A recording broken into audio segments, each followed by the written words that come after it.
Hello students, हमारा चल रहा था चैप्टर मोल कंसेप्ट 11 का फर्स्ट चैप्टर है मोल कंसेप्ट। उसमें हम 10 वीडियो कंप्लीट कर चुके हैं। आज हमारा चलेगा 11th वीडियो। पिछले वाले वीडियो के अंदर में हम पढ़ रहे थे मोल के बारे में, उनके न्यूमेरिकल्स के बारे में। ठीक है, तो मैंने कहा था कि जो ये वाला जो एक फॉर्मूला लगता है, ये वाला मोल को सॉल्व करने में बड़ा काम आएगा। ठीक है, बहुत अगर एक बार अप्लाई करना इसको आ गया ना हमें, तो बहुत आसान हो जाएगा। ठीक है, तो हम एक पिछले वाले वीडियो में हमने एक प्रॉब्लम पढ़ी थी कि 1.6 ग्राम मैथेन है। ठीक है, और इसमें हमें ज्ञात करने थे 3 चीज़ें। नंबर ए, मोल्स ज्ञात करने थे, हमें मोल्स फाइंड करना था। Number B, number of molecules find करने थे, यानी अणुओं की संख्या ज्ञात करनी थी। और नंबर सी, हमें वॉल्यूम यानी कि आयतन ज्ञात करना था। बात ठीक है कि नहीं है? अब देखो भाई, नंबर ए, हम सबसे पहले ए सॉल्व करेंगे, मोल फाइंड करेंगे। ओके, मोल फाइंड करते हैं। तो देखो बहुत सिंपल सी बात है, आपको मॉलिक्यूल मैथेन दे रखा है, मोल फाइंड करना है। मैथेन है, मैथेन का मोलर मास क्या होता है, मैथेन का मूल द्रव्यमान क्या होता है। मैथेन जो है एक अणु है, मॉलिक्यूल है, तो इसका अणु भार जो होता है, इसका जो मॉलिक्यूलर वेट जो होता है, दैट इज मोलर मास। तो उसको इसके इक्वल में रख दो। तो इसका जो मोलर मास होता है वो होता है 16 इक्वल में 1 मोल। तो हम क्या करेंगे, सिंस 16 मोल कितना होगा, 16 ग्राम, उसमें कितने मोल होंगे, 1 मोल होंगे। बोलो होंगे नहीं होंगे? अरे भाई मोलर मास में कितना होता है, 1 मोल। तो 16 ग्राम में कितना हो जाएगा, 1 मोल हो जाएगा। तो इसके 1 ग्राम में कितना हो जाएगा, 1/16 मोल। और हमें फाइंड करना है 1.6 ग्राम का, तो कितना हो जाएगा 1/16 इंटू 1.6 मोल। बोलो बात सही है कि नहीं है? इसको सॉल्व करेंगे, कैंसिल करेंगे, नीचे 10 लगा दोगे, इससे कैंसिल, तो 1/10 का मतलब क्या हो गया, 0.1 मोल। 0.1 मोल। बोलो बात सही है कि नहीं है? ठीक है, अब नंबर बी हमें फाइंड करना है। हमें फाइंड करना है नंबर ऑफ मॉलिक्यूल्स। देखो बहुत सिंपल है, 2 तरीके से फाइंड करेंगे। एक बार इसका रिलेशन लगा के, एक बार इसका रिलेशन लगा के। ठीक है, पहले एक बार इससे करते हैं। मैथेन है, मैथेन का मोलर मास कितना होता है, 16। तो सिंस 16 ग्राम में कितने मॉलिक्यूल होंगे, Na। कितने होंगे, Na अणु होंगे, यानी Na मॉलिक्यूल्स होंगे। बोलो बात सही है कि नहीं है? यानी अगर हमें मैथेन का 16 ग्राम दे दिया जाए तो उसमें कितने मॉलिक्यूल्स होंगे, उसके Na मॉलिक्यूल्स होंगे। तो इसके 1 ग्राम में कितना हो जाएगा, ये हो जाएगा Na/16 मॉलिक्यूल्स। तो हमें दे कितना रखा है, 1.6। तो 1.6 ग्राम में कितना हो जाएगा, ये हो जाएगा Na/16 इंटू 1.6। ठीक है, इसको कैंसिल करेंगे, 0.1 आ जाएगा। Na कितना होता है, 6.023 इंटू 10⁻23 इंटू 0.1। सॉल्व करोगे कितना आ जाएगा, 6.023 इंटू 10⁻22 अणु। इतने मॉलिक्यूल्स आ जाएंगे किसमें, 1.6 ग्राम मैथेन में। अच्छा, अब इसी को अपन कैसे सॉल्व करेंगे देखेंगे, इससे रिलेट करेंगे अपन। आओ देखो, सेकंड मेथड देखो, 1 मोल में कितने पार्टिकल्स, Na।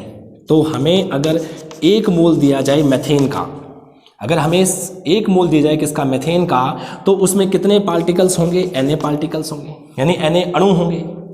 तो 0.1, हमारे पास 0.1 मोल है ना, तो 0.1 में कितना हो जाएगा, Na ऊपर है, ये 1 नीचे है और 0.1 है। देखो वही चीज़ आ गई। तो कितना हो जाएगा, सेम आंसर आ जाएगा, जो ये वाला आंसर है वही यहाँ आ जाएगा। बोलो बात सही है कि नहीं है? अब हमें क्या है, वॉल्यूम फाइंड करना है। अब इस वॉल्यूम को देखो अपन क्या कर सकते हैं, इसका भी रिलेशन से फाइंड कर सकते हैं, इससे भी फाइंड कर सकते हैं और इससे भी फाइंड कर सकते हैं। बात सही है? तो देखो हम सी फाइंड करते हैं पहले इससे। तो अगर 16 ग्राम हमारे पास मैथेन होता तो उसका वॉल्यूम कितना होता, 22.4 होता, 22.4 लीटर होता। अगर इसका 1 ग्राम है तो 22.4/16 है। और अगर हमें 1.6 दे रखा है तो 22.4/16 इंटू 1.6 सॉल्व करेंगे, कितना आ जाएगा, 0.1, दैट इज 2.24 लीटर। बोलो ये आ जाएगा आपका आंसर, 2.24 लीटर। अगर ऐसे नहीं तो इससे कर सकते हैं। ठीक है, देखना, अगर हमारे पास 1 मोल अगर हमारे पास मैथेन होता तो उसका वॉल्यूम कितना होता, 22.4 लीटर होता। लेकिन हमारे पास 0.1 मोल है, तो 22.4 इंटू 0.1 इक्वल्स टू 2.24 लीटर। बात सही कि नहीं है? और अगर हमारे पास यहाँ से निकालें तो हमें पता है Na पार्टिकल्स का वॉल्यूम होता है 22.4 तो एक पार्टिकल का कितना होगा 22.4 अपॉन Na, तो कितने पार्टिकल्स आ गए हमारे पास, इतने, तो 6.023 इंटू 10⁻23, इतने पार्टिकल्स का वॉल्यूम कितना होगा 22.4 अपॉन ये Na को मैं बदल दूं तो ये ऐसा आ जाएगा और इसको मल्टीप्लाई करेंगे तो 6.023 इंटू 10⁻23 हो जाएगा सॉल्व। तो देखो इससे तो ये कैंसिल, 22 से ये 10 कैंसिल, कितना आ जाएगा आपके पास में 23 तो सॉरी नीचे है और 22 ऊपर है, तो 22 से ये कट जाएगा, 10 नीचे बच जाएगा, 10 का इसमें डिवाइड करेंगे 2.24 लीटर आ जाएगा। तो मेरा कहने का मतलब ये है कि मैथमेटिक्स है, आप कोई भी चीज़ फाइंड कर सकते हो, इस फॉर्मूले से फाइंड कर सकते हो। बात सही है। आओ देखो इसको थोड़ा और करते हैं, इसका स्क्रीनशॉट ले लीजिए, अपन चलते हैं नेक्स्ट प्रॉब्लम करते हैं, ठीक है। आओ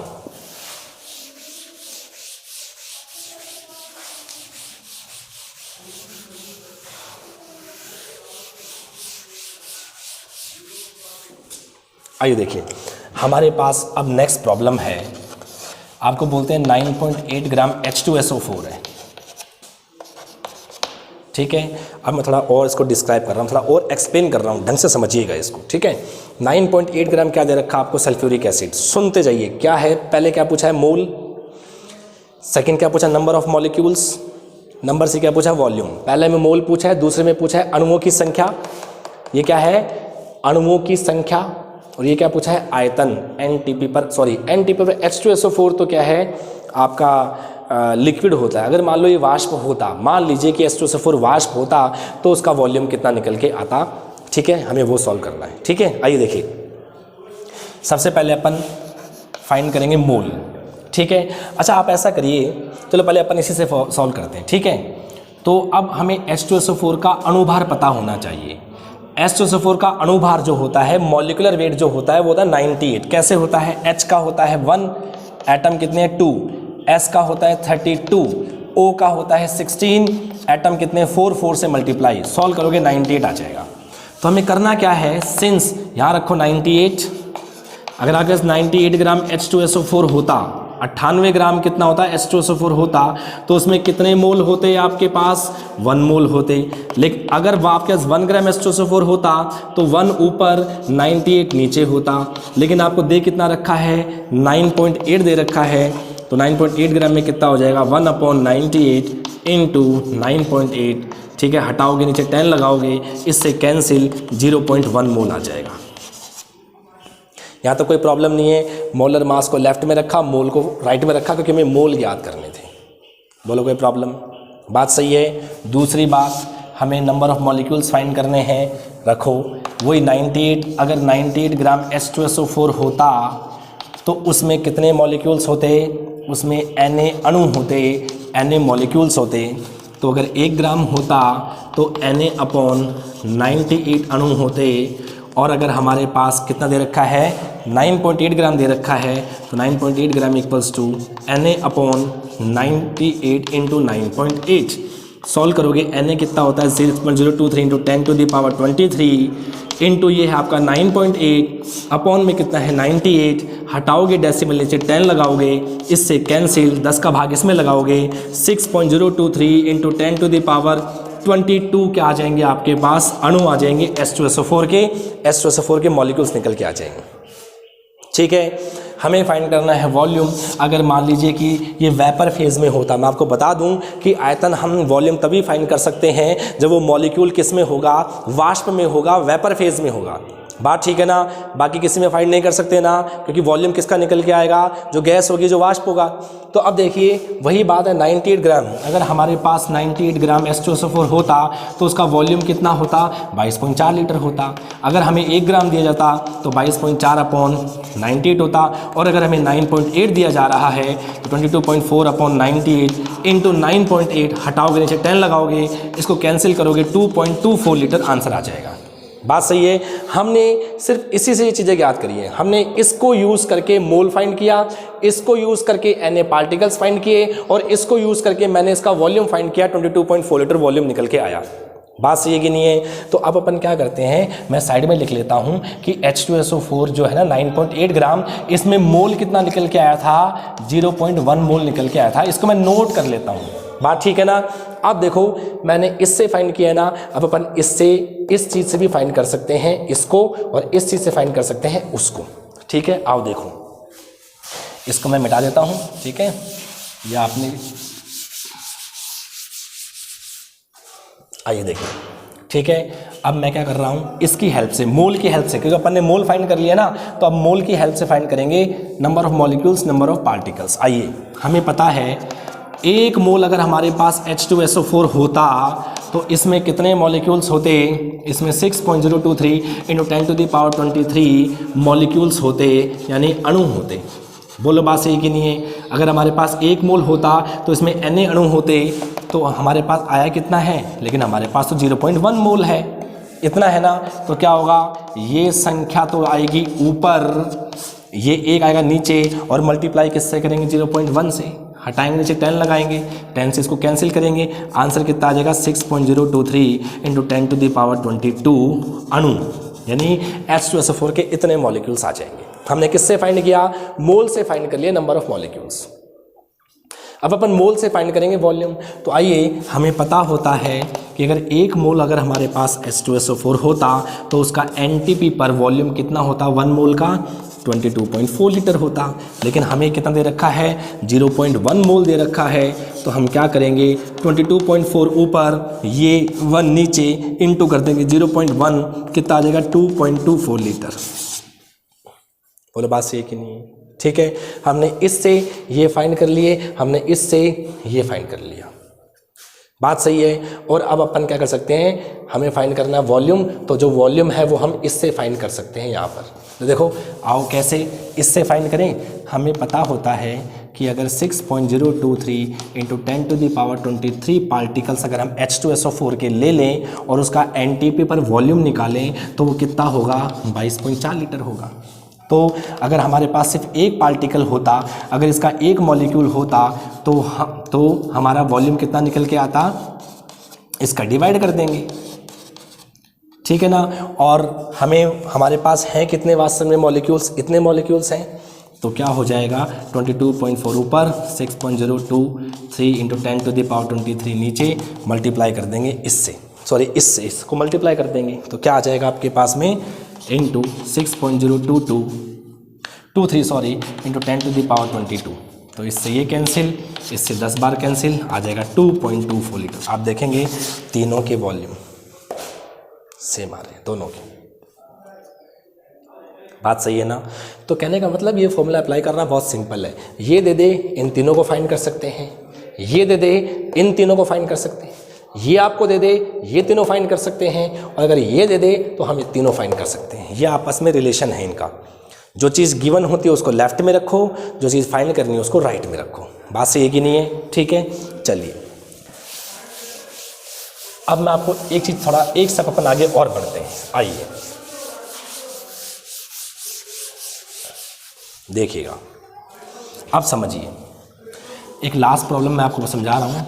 ठीक है, 1.7 ग्राम अमोनिया है, इसमें आपको फाइंड करना है, नंबर ए मोल्स फाइंड करने हैं, number B number of molecule मतलब अणुओं की संख्या फाइंड करनी है, नंबर सी वॉल्यूम यानी कि आयतन फाइंड करना है, नंबर डी इस बार आपको नंबर ऑफ एटम्स परमाणुओं की संख्या ज्ञात करनी है।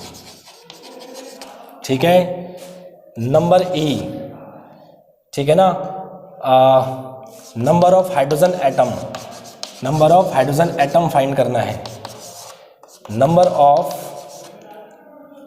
नाइट्रोजन एटम फाइंड करना है, नाइट्रोजन परमाणु की संख्या ज्ञात करनी है। ठीक है जी, आपको प्रोटॉन की संख्या ज्ञात करनी है, number of protons, H number of electrons की संख्या, ठीक है ना, और आई आपको न्यूट्रॉन्स की संख्या फाइंड करनी है। ओके, आ जाओ, ये सारी चीज़ें हमें फाइंड करनी है, ध्यान कर लो। अब देखो पहले एक बात, चलो अपन करते हैं। पहले नंबर ए हमें फाइंड करना है मोल, तो जो सिंपल तरीका है पहले उससे मोल फाइंड कर लो। ग्राम में भार होता है ऊपर, और नीचे होता है मोलर मास। ऐसे फाइंड करते हैं अपन मोल, जो सिंपल तरीका उससे कर लेते हैं, मोल निकाल लेते हैं, फिर अपना आसान हो जाएगा मामला। वेट दे रखा है 1.7 और इसका मोलर मास होता है अमोनिया का 17, नाइट्रोजन का होता है 7, 3 होता है हाइड्रोजन का 7, 14 + 3 17, 17 का डिवाइड कर दो कितना आ जाएगा 0.1। हमारा पहला आंसर निकल गया, मोल निकल के आगे 0.1। ठीक है, नंबर बी निकल जाएगा। हमें पता है अगर हमारे पास 1 मोल होता तो उसमें कितने मॉलिक्यूल होते, Na मॉलिक्यूल होते। बात सही है ना। अगर हमारे पास अमोनिया का 1 मोल होता तो उसमें कितने मॉलिक्यूल्स होते Na, लेकिन हमारे पास है कितना 0.1 मोल है, तो क्या हो जाएगा Na ऊपर आ जाएगा, ये 1 नीचे आ जाएगा इंटू 0.1, ये कितना आ जाएगा 0.1 Na मॉलिक्यूल्स आ जाएगा। मैं इसको सॉल्व नहीं कर रहा हूँ, उसको सॉल्व कर लेना, आपका आंसर आ जाएगा। मैं अब इस शॉर्ट में चलूँगा, मैं Na को Na लिखूँगा, उसको मैं सॉल्व नहीं करूँगा, 6.023 × 10⁻23 नहीं लिखूँगा। बात ठीक है। चलिए, हमें C फाइंड करना है वॉल्यूम।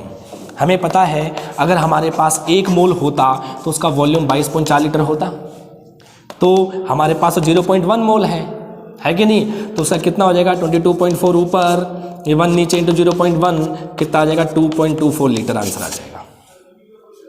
यानी हमारे पास अगर 1.7 ग्राम अमोनिया है तो उसका आयतन एनटीपी पर कितना आएगा 2.24 लीटर आएगा, 2.24 लीटर। यहाँ तक का आपको समझ में आ गया, सिंपल है। इसको मैं मिटा रहा हूँ, ठीक है भाई। फिर अपन आगे चलेंगे। अब चलिए,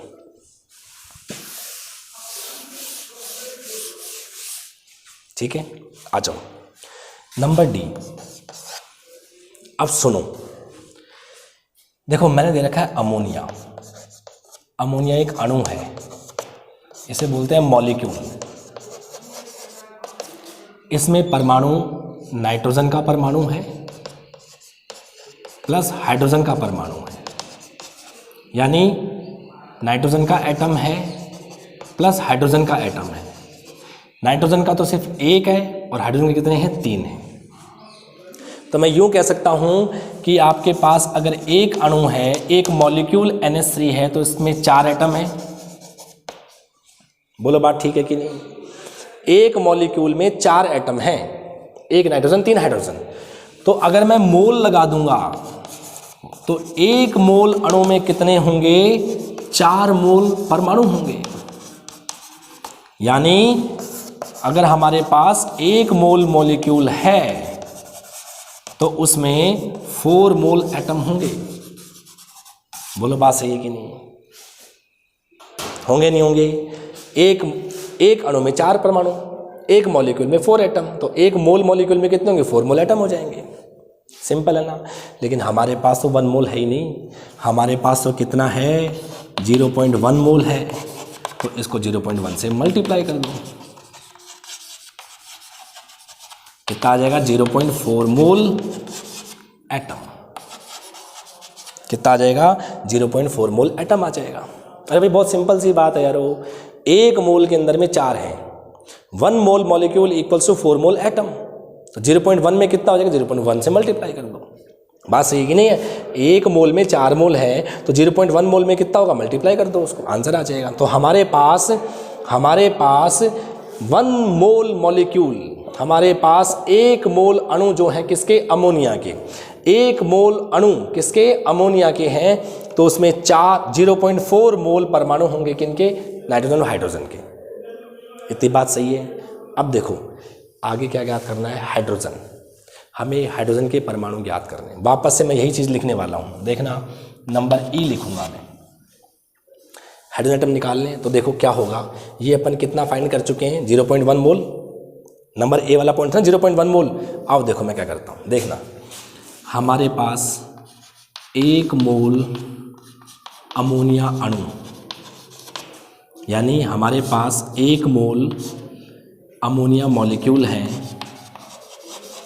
उसमें 3 मोल हाइड्रोजन परमाणु है। 3 मोल हाइड्रोजन क्या है एटम है। बोलो है कि नहीं है। 1 मोल में 3 हाइड्रोजन एटम है, तो हमारे पास 0.1 मोल में कितना होगा मल्टीप्लाई 0.1 इंटू 3 मोल हाइड्रोजन एटम, यानी कितना आ जाएगा 0.3 मोल हाइड्रोजन एटम निकल जाएगा। यानी हमारे पास 0.1 मोल अमोनिया है ना, तो 0.1 मोल अमोनिया में कितने होंगे, 0.3 मोल हाइड्रोजन एटम होंगे। अरे 3 गुना है ना उससे। अगर ये 1 है, 1 अमोनिया का अणु, तो 3 हाइड्रोजन के परमाणु। तो अगर ये 0.1 है तो ये 0.3 हो जाएगा। बात सही कि नहीं है? अब देखो, लेकिन हमसे पूछा है नंबर ऑफ हाइड्रोजन एटम, हमसे परमाणुओं की संख्या पूछी है, तो हमें कुछ नहीं करना होता। हम इस मोल को हटा देते हैं और 0.4 इंटू Na एटम लगा देते हैं, यानी 0.4 Na एटम्स। यानी अगर आपसे कोई पूछे कि भाई हमारे पास 0.1 मोल अमोनिया है तो उसमें कितने एटम्स हैं, 0.4 Na एटम्स। आपसे कोई पूछे कि 0.1 मोल अमोनिया है तो उसमें कितने हाइड्रोजन एटम्स होंगे, मोल को हटा दो, 0.3 Na हाइड्रोजन एटम्स होंगे। बोलो बात सही है कि नहीं है? बहुत सिंपल है, स्क्रीनशॉट लो, अगला देखो। ठीक है, डी और ई पॉइंट हुआ, आओ एफ पॉइंट देखते हैं। एफ पॉइंट देखिए, F number of nitrogen atoms. हमें पता है अगर हमारे पास 1 मोल अमोनिया होता तो उसमें 1 मोल नाइट्रोजन एटम होता। 1 मोल ही तो है, लेकिन हमारे पास तो 0.1 मोल है अमोनिया है, तो हम क्या करेंगे, इसको मल्टीप्लाई कर देंगे। अरे ये 1 ऊपर, ये 1 नीचे, 0.1 से मल्टीप्लाई, तो 0.1 मोल नाइट्रोजन एटम हो जाएगा। हो जाएगा नहीं हो जाएगा? अगले स्टेप में मोल को हटा दो तो कितना आ जाएगा, 0.1 Na नाइट्रोजन एटम्स। तो हमारे पास 0.1 मोल अमोनिया यानी कि 1.7 ग्राम अमोनिया में कितने नाइट्रोजन के एटम्स हैं, 0.1 Na है। हमें फाइंड करना है प्रोटॉन की संख्या। आओ देखना, हमें जी फाइंड करना है। जी, ध्यान करो, ठीक है। नाइट्रोजन का एटॉमिक नंबर, परमाणु क्रमांक होता है 7, इसका मतलब है इसमें 7 प्रोटॉन है। हाइड्रोजन का परमाणु क्रमांक एटॉमिक नंबर 1 होता है, इसका मतलब इसमें 1 प्रोटॉन है। तो हाइड्रोजन के एटम कितने हैं, 3 हैं, तो मल्टीप्लाई बाय 3, तो कितना हो जाएगा, 3 प्रोटॉन्स। तो कुल मिला के अमोनिया में 7 और 3 10 प्रोटॉन हैं। कितने हैं, 10 प्रोटॉन हैं। तो हम क्या लिखेंगे, अगर हमारे पास 1 मोल अमोनिया होता तो हमारे पास 10 मोल प्रोटॉन होते, लेकिन हमारे पास तो 0.1 मोल है, तो कितना हो जाएगा, 0.1 इंटू 10 मोल प्रोटॉन्स। 0.1 को 10 से मल्टीप्लाई करोगे 1 मोल आ जाएगा, 1 मोल प्रोटॉन्स। मोल को हटा दो, Na लगा दो, यानी हमारे पास क्या हो जाएगा, Na प्रोटॉन्स हो जाएंगे। यानी हमारे पास 1.7 ग्राम अमोनिया में कितने प्रोटॉन्स हैं, Na प्रोटॉन्स हैं। बोलो बात सही कि नहीं है? बात ठीक है। नेक्स्ट देखेंगे, हमारा पॉइंट हुआ जी, हम चलेंगे पॉइंट H में। हमारा पॉइंट चलेगा H, ठीक है। इस H पॉइंट में हमें इलेक्ट्रॉन्स फाइंड करने हैं। देखो, एटम होता है न्यूट्रल, कोई भी जो परमाणु होता है वो क्या होता है, न्यूट्रल होता है। यानी अगर 7 इसमें प्रोटॉन है तो 7 ही इसमें इलेक्ट्रॉन होंगे। अगर हाइड्रोजन में 1 प्रोटॉन है तो इसमें 1 ही इलेक्ट्रॉन होगा। इसको 3 से मल्टीप्लाई करूँगा, कितना आ जाएगा, 10 इलेक्ट्रॉन्स। बोलो आएगा नहीं है, सॉरी 3 इलेक्ट्रॉन्स आ जाएगा। तो 7 इलेक्ट्रॉन्स नाइट्रोजन के, 3 इलेक्ट्रॉन्स हाइड्रोजन के, टोटल कितने हो गए, 10 इलेक्ट्रॉन्स। तो मैं क्या बोलूँगा, अगर हमारे पास 1 मोल अमोनिया होता तो इसमें 10 मोल इलेक्ट्रॉन्स होते, ठीक है। अगर हमारे पास 1 मोल अमोनिया होता तो इसमें 10 मोल इलेक्ट्रॉन्स होते, बट हमारे पास 0.1 मोल है तो क्या होगा, 10 ऊपर, ये 1 नीचे, इंटू 0.1 मोल इलेक्ट्रॉन्स। बात सही है। 10 को 0.1 से मल्टीप्लाई करेंगे तो 1 आ जाएगा, 1 मोल इलेक्ट्रॉन्स, और मोल को हटा देंगे, Na लगा देंगे, तो मतलब Na इलेक्ट्रॉन्स। ये हमारा आंसर आ जाएगा। नहीं देखो, क्योंकि प्रोटॉन्स और इलेक्ट्रॉन्स बराबर हैं तो इनमें इलेक्ट्रॉन्स प्रोटॉन्स के नंबर ऑफ पार्टिकल्स हैं वो भी सेम आएंगे। बात सही है। और लास्ट आता है आपका नंबर ऑफ न्यूट्रॉन्स, ठीक है भाई। अच्छा, अब देखो क्या होता है, नाइट्रोजन का परमाणु भार यानी एटॉमिक वेट होता है 14। नाइट्रोजन का एटॉमिक वेट कितना होता है, 14 होता है, 14 होता है। अगर इस 14 ऊपर वाले में से 7 को माइनस कर देंगे तो वो आ जाता है न्यूट्रॉन, तो ये आगे 7 न्यूट्रॉन। हाइड्रोजन का एटॉमिक मास होता है 1, इसमें से इसको माइनस करेंगे तो कितना आ गया, 0 न्यूट्रॉन।